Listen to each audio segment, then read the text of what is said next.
차관님, 먼저 부임을 축하드립니다. 감사합니다. 예, 올해 추경에서 참 오랜만에 보는 단어가 있는데 혹시 어떤 단어인지 아시겠습니까? 민생안정 이런 거 아닙니까? 그 추가 국채 발행하고 이제 세입 경쟁입니다. 예. 그 지난 정부에서는 그야말로 민생이 벼랑 끝에 서 있어도 결코 볼 수 없는 단어가 추가 국채 발행이었습니다. 대단한 논리가 있지도 않았습니다. 그저 빚을 안 낸다는 이유였는데 오히려 관리 재정 수지 적자는 지난 정부에서 100조 원을 넘었습니다. 알고 계시죠? 네. 또 있습니다. 그 세입 경쟁인데요. 지난 정부에서는 세입이 수십조 원 펑크가 나도 세입을 바로 잡지 않았습니다. 그렇죠?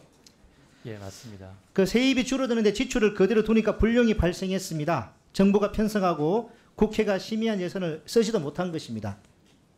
그런데 지난 윤석열 정부는 강제 불용이니 자연 불용이니 말장난하면서 국민 속에 불을 질렀습니다.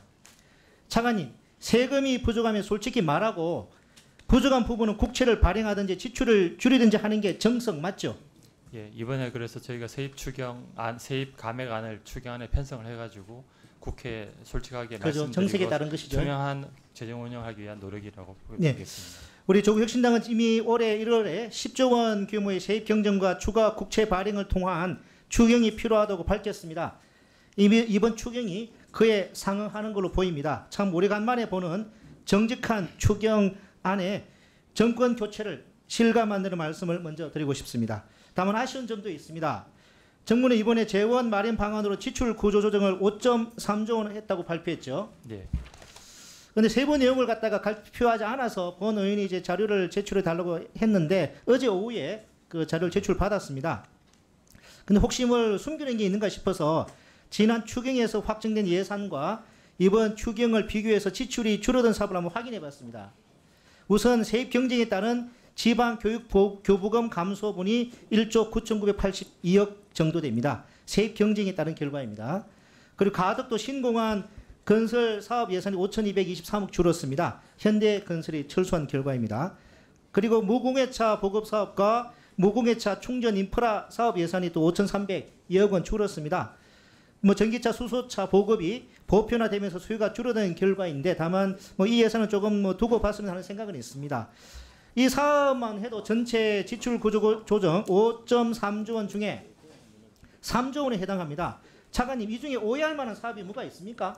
대체로 지금 이번에 지출 구정 사업은 집행이 연내되기 어려운 사업과 관련된 걸 뽑았기 때문에 그러니까 충분히 뭐 지출 감액을 이해할 만한 그런 사유들이죠. 예, 그렇습니다. 예. 그 기재부가 국회를 찾아서 열심히 설명을 좀 하면 다 뭐 이해될 일 아닌가 싶습니다. 동의하시죠? 예, 그렇게 하겠습니다. 지난 정부에서는 매년 지출 구조 조정을 20조 원씩 한다면서도 내용을 공개하지 않아 비판을 받았습니다. 그럴 이유가 없습니다.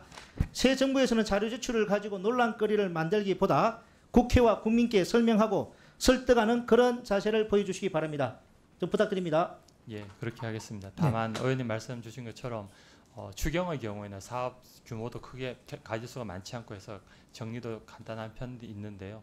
다만 본 예산의 경우에는 워낙 방대한 작업에 증감이 있는 것과 함께 또 감액이 또 부각되는 부분도 있기 때문에 본 예산의 경우는 좀 더 적극적으로 국회와 소통하고 하는 좀 모습을 보여주시기 바랍니다. 최대한 노력해 보겠습니다. 네네.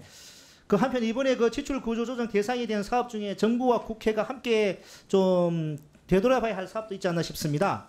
그 맞춤형 국가 장학금 지원 예산이 지난 1차 추경 때에는 국회 심의 과정에서 1,157억 원 정액되었다가 이번 2차 추경에서는 무려 4,400억 원이 감액되었습니다. 또한 그 소상공인 지원 융자 사업도 지난 1차 추경 때에는 정부가 5천억 원을 정액한 내용대로 국회를 통과했다가 이번 2차 추경에서는 정부는 500억 그 감액을 했습니다. 두 사업 다 이제 그 예산보다 집행 실적이 저조하다는 것이 그 이유이죠.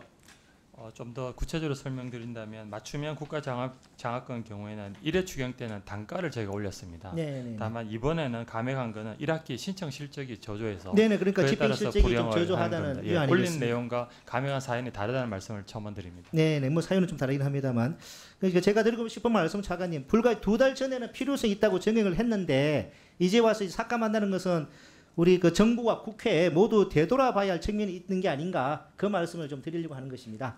사업의 내용보다 사업의 명분을 보고 예산을 정액하다가는 꼭 필요한 사업에 돌아갈 예산을 낭비하는 꼴이 될 수 있기 때문입니다. 앞으로 이런 점에 대해서는 더욱 면밀한 검토가 필요하다고 보는데 사장님 동의하시죠? 예, 그렇게 노력하겠습니다. 다만 그 항목이 조금씩 다르다는 건 다시 한번 첨언드리겠습니다. 제가 오늘 말씀드린 두 가지 사항 지출 구조 조정 세부의 공개와 사업 집행 전망 관리를 철저히 좀 당부드리고요. 이재명 정부의 기획재정부는 투명하고 정직하게 예산에 대해 국회와 국민께 설명하고 설득하는 기관이 되길 부탁드립니다. 네, 그렇게 하겠습니다.